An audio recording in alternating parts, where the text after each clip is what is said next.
1 जून को 7वें फेज की आखिरी वोटिंग के बाद अब सभी की निगाहें जो हैं 4 जून को रिजल्ट पर लगी हुई हैं। लेकिन रिजल्ट से पहले एग्जिट पोल ने सभी की धड़कनें बढ़ा दी हैं। लेकिन इन एग्जिट पोलों में सीट वाइज किसका क्या कुछ ग्राफ रहा वो हम आज आपको बताएंगे। सबसे पहले बात करेंगे मेरठ लोकसभा सीट की। जी हां, दूसरे फेज में पश्चिमी यूपी की मेरठ लोकसभा सीट, जहां पर भारतीय जनता पार्टी ने रामायण के किरदार में राम का काम करने वाले अरुण गोविल को प्रत्याशी बनाया था और अरुण गोविल लगातार लंबे समय तक मेरठ में अपना चुनावी प्रचार करते रहे। लेकिन सोशल मीडिया पर वोटिंग के अगले दिन ही उनका मुंबई जाना एक चर्चा का विषय बन गया। लगातार कई लोगों ने मेरठ में अरुण गोविल के वापस मुंबई चले जाने पर लंबे तीखे सवाल किए। लेकिन अब जो है एग्जिट पोल के मुताबिक इस सीट पर फिलहाल भारतीय जनता पार्टी जो है बढ़त लेती हुई दिखाई दे रही है। लेकिन अगर समीकरणों को देखें तो यहां पर सीधी टक्कर उनकी समाजवादी पार्टी के प्रत्याशी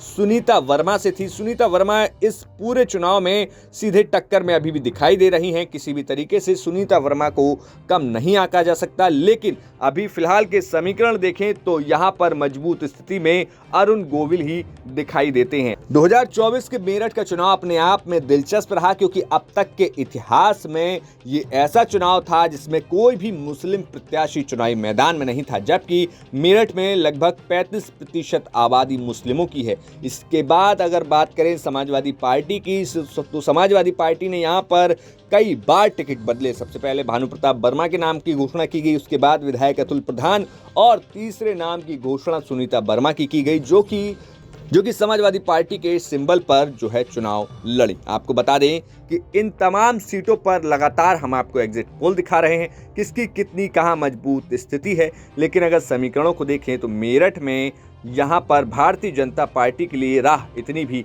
आसान नहीं है। फिलहाल ये सिर्फ चुनावी सर्वे हैं, वास्तविक आंकड़े इनसे अलग भी हो सकते हैं।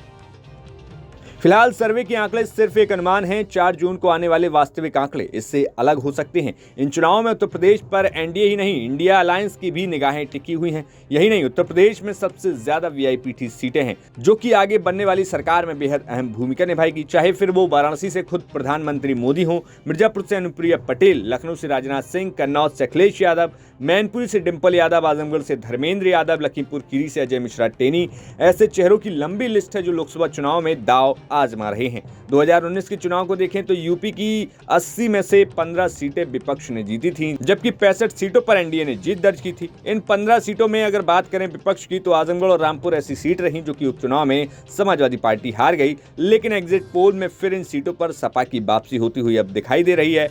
यूपी में इस बार जहां भाजपा ने अपने गठबंधन में यूपी में 3 पार्टियों को साथ लिया, जिसमें अपना दल एस, निषाद पार्टी, राष्ट्रीय लोक दल, तो वहीं विपक्ष में इंडिया अलायंस में सपा कांग्रेस ने मिलकर चुनाव लड़ा। ऐसे में अब ये देखना होगा कि 4 जून को जब वास्तविक रिजल्ट आएंगे तब किसकी सरकार बनती है।